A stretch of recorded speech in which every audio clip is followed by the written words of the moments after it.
निरंजन कुमार जी की एक बेहद प्यारी कविता है जो पिछले दिनों मैंने पढ़ी, सो मैं आप तक पहुंचाना चाहता हूं उनके प्रति हृदय से आभार और धन्यवाद ज्ञापित करते हुए। सुनिएगा कि पिता कभी नहीं कहते कि मेरे पास पैसे नहीं हैं। माँ ने कभी नहीं कहा कि मेरी तबीयत खराब है। मैंने कभी नहीं कहा कि आज खाने में नमक कम है। शायद सच ना बोलने से दुनिया थोड़ी सुंदर बनी रहती है।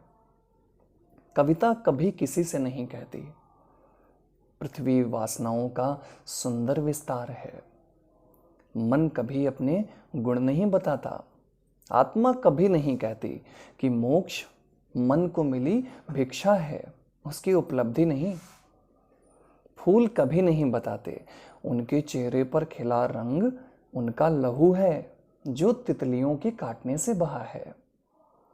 किसान कभी नहीं बताते कि खेती करना उनकी मजबूरी है और किसी दिन मजबूर होकर छोड़ देंगे खेती।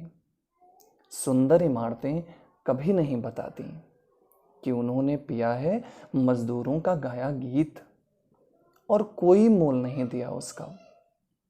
पानी कभी नहीं बताता कि उसकी नमी पहाड़ों के हृदय से लिया गया उधार है।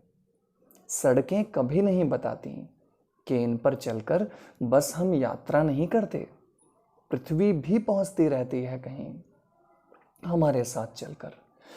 बहुत दूर आ गई है पृथ्वी, अब लौटना चाहती है मगर लौट नहीं सकती।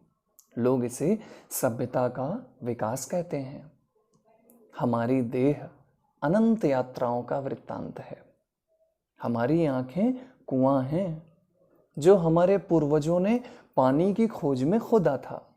हमारे आंसू समुद्र मंथन से निकला अमृत हैं, मगर हमारे पूर्वज अब तक अतृप्त। वो तमाम पत्थर जिन्हें हम ठोकर मारकर आगे बढ़ जाते हैं, उनके भीतर से निकला है अग्नि का सूत्र। वो नहीं बताती अपना दुख कि दुनिया में कितनी आग है, कितनी कम है रोशनी। मगर क्या तुम्हारे आंचल ने कभी तुम्हें बताया है कि कितने युद्ध लड़े गए, कितने लोग शहीद हुए, बांटे गए कितने देश। कपास की सियासत में हाँ, तुम्हारा आंचल एक युद्ध विराम का चिन्ह है। मैं इसे ओढ़कर एक अनंत निद्रा में लीन हो जाऊंगा। मृत्यु कोई उपलब्धि नहीं है, न कोई प्राप्ति, न कोई संदेश, न उपदेश। कोई विशिष्टता नहीं है इसमें। मृत्यु एक सूक्ति है जिसे हम जीते जी न सुनते हैं न पढ़ते हैं, इसीलिए कि दुनिया थोड़ी सुंदर लगती रहे। बहुत बहुत धन्यवाद।